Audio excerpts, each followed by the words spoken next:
Assalamualaikum warahmatullahi wabarakatuh.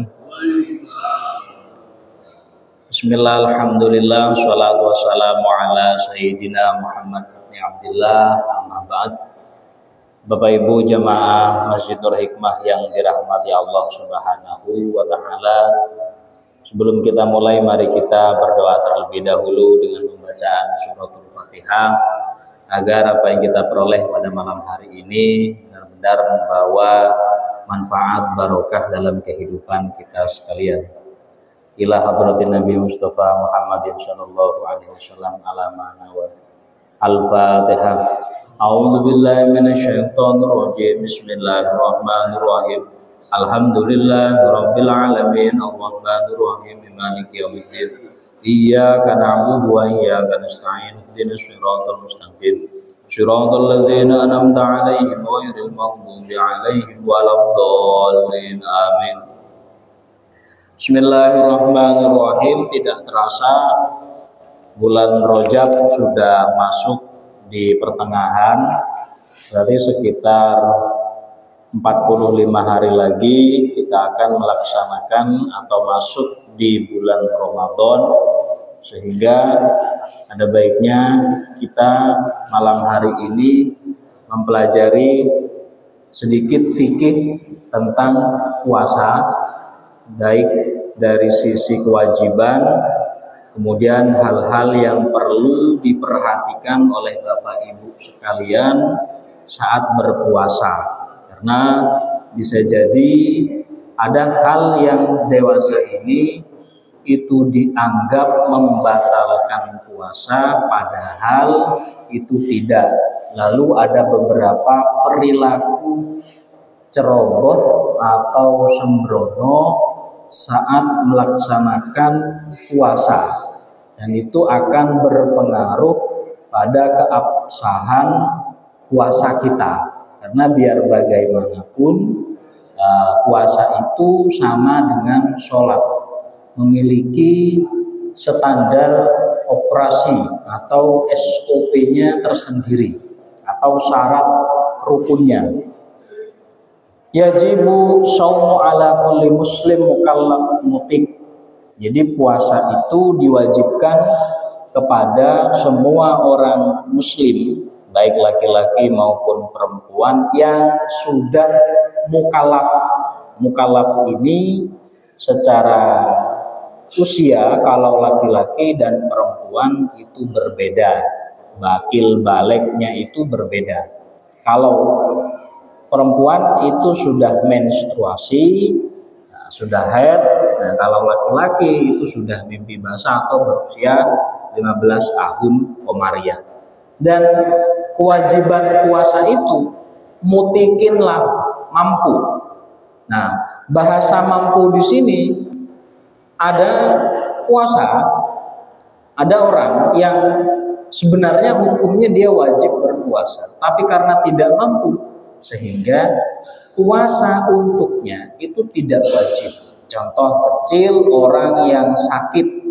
Orang yang sakit itu saat puasa dia wajib, tapi karena kondisi tidak memungkinkan, sehingga orang sakit ini tidak diwajibkan untuk berpuasa karena dia tidak mampu. Atau orang yang pekerja kasar. Pekerja kasar saat Ramadan tidak mampu melaksanakan aktivitas di siang hari karena berpuasa, maka dia boleh untuk tidak berpuasa saat tidak mampu, bukan sebelum bekerja. Jadi perlu dipahami.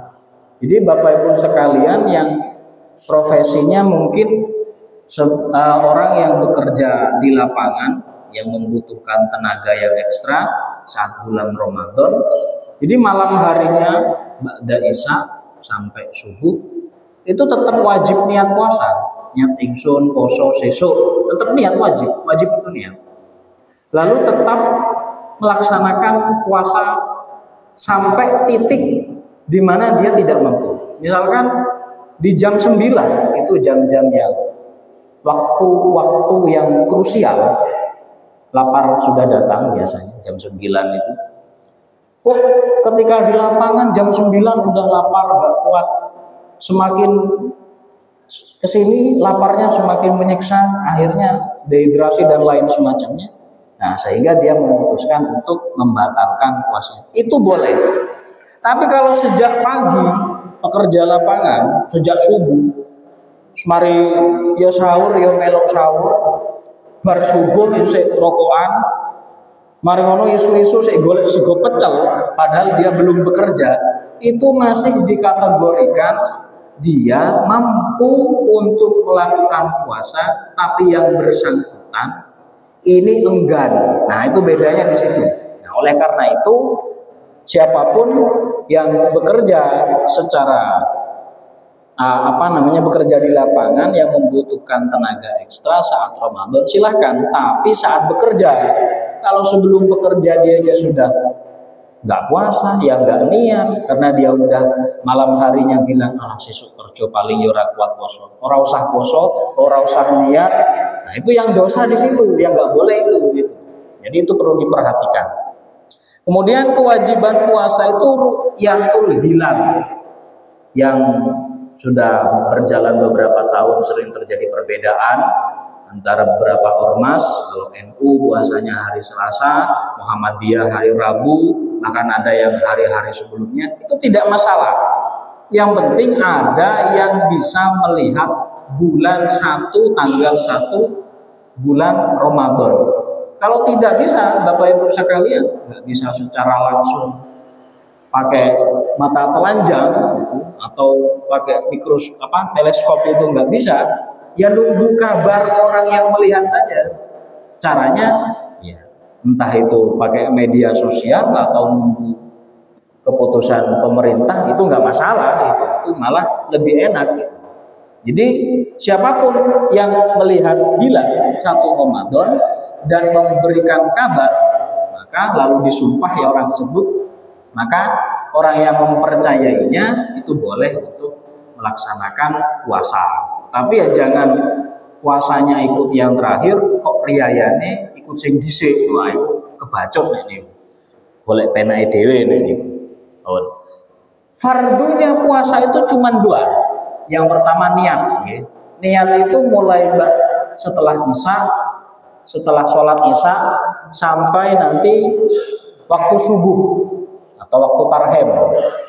Kalau sudah subuh, puasa hari itu tidak dihitung, tapi tetap wajib.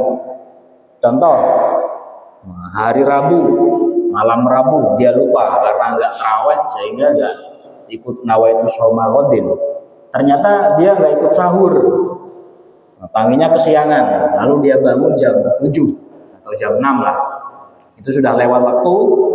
Karena sudah lewat, maka walaupun dia niat, itu tidak sah niatnya. Karena sudah melewati waktu di mana niat itu boleh dilakukan. Tapi tidak boleh makan juga. Dan nanti setelah Ramadan baru mengganti hari tersebut. Nah, itu masalah niat itu penting. Nah, oleh karena itu setiap sholat taraweh, setelah sholat taraweh itu dibiasakan untuk secara berjamaah membaca niat secara bersama-sama. Ditakutkan nanti saat sahur karena sudah kesiangan, sibuk dengan menghangatkan hidangan sahur, dia lupa untuk baca niat. Itu salah satu yang penting. Karena menurut salah satu pemuka Islam, Imam Syafi'i, itu niat itu wajib dilafadzkan setiap malam. Jadi nggak bisa satu niat untuk 1 Ramadan, itu nggak bisa. Jadi kita wajib niat selama 30 hari, setiap malamnya kita wajib. Tapi untuk mengcover, nah ini untuk mengcover, jaga-jaga, karena kita manusia tidak tahu.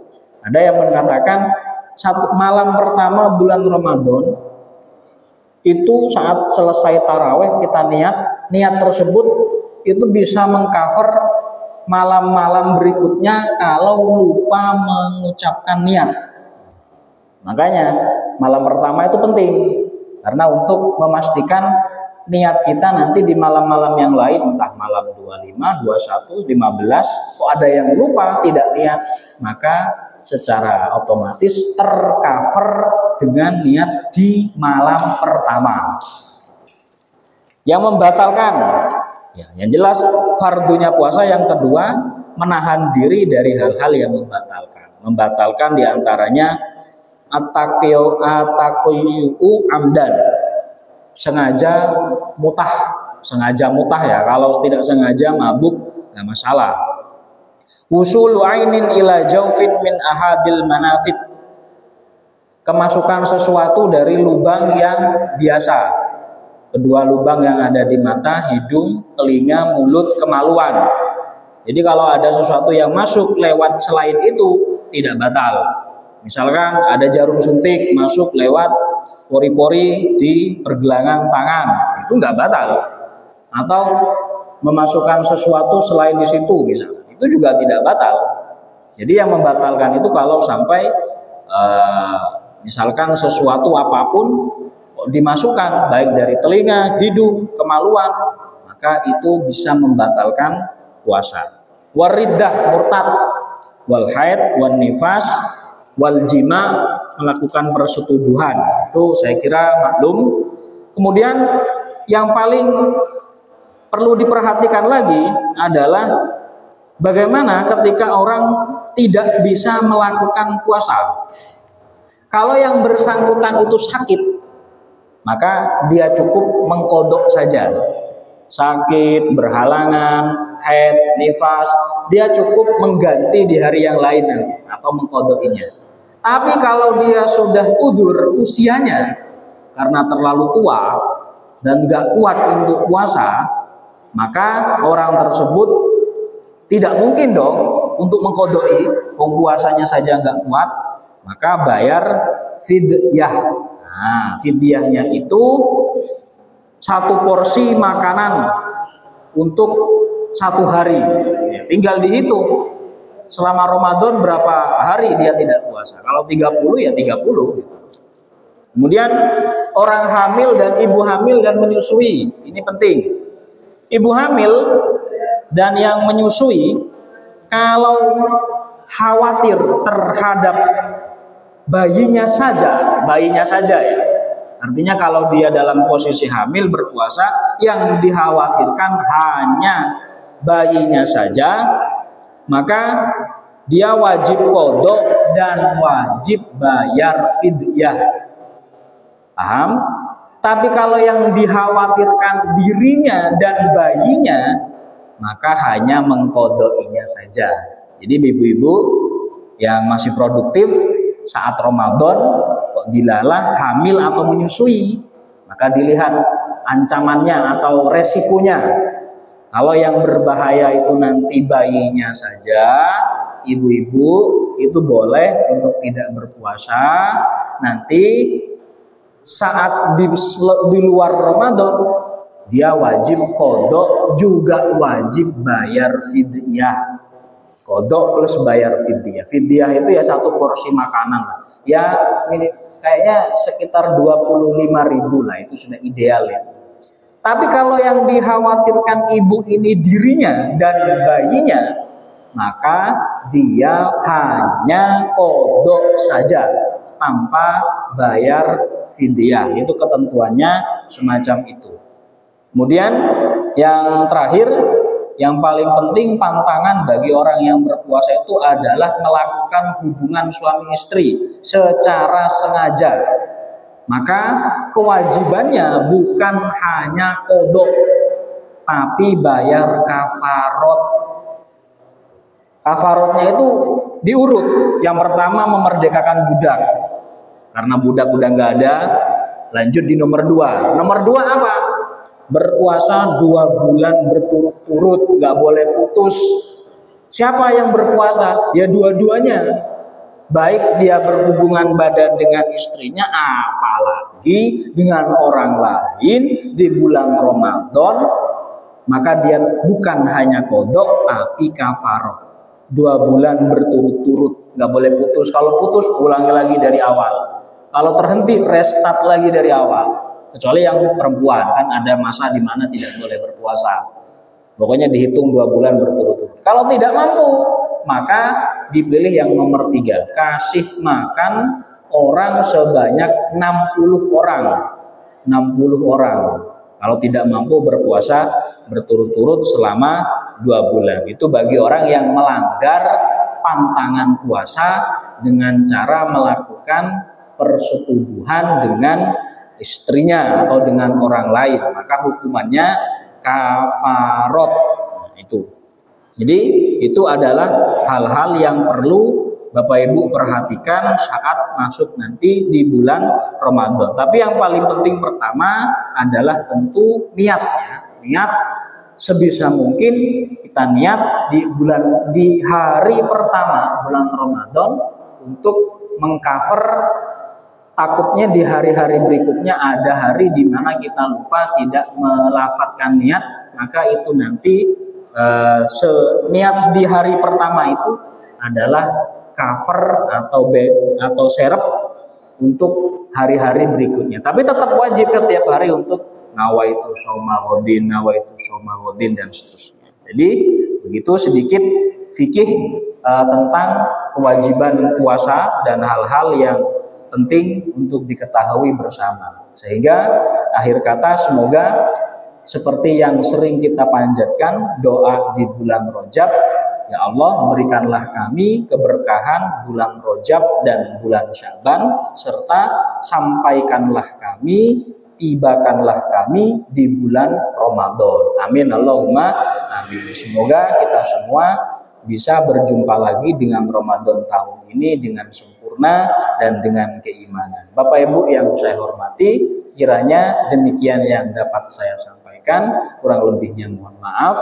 Wallahul muwaffiq ila aqwamit thoriq. Wassalamualaikum warahmatullahi wabarakatuh.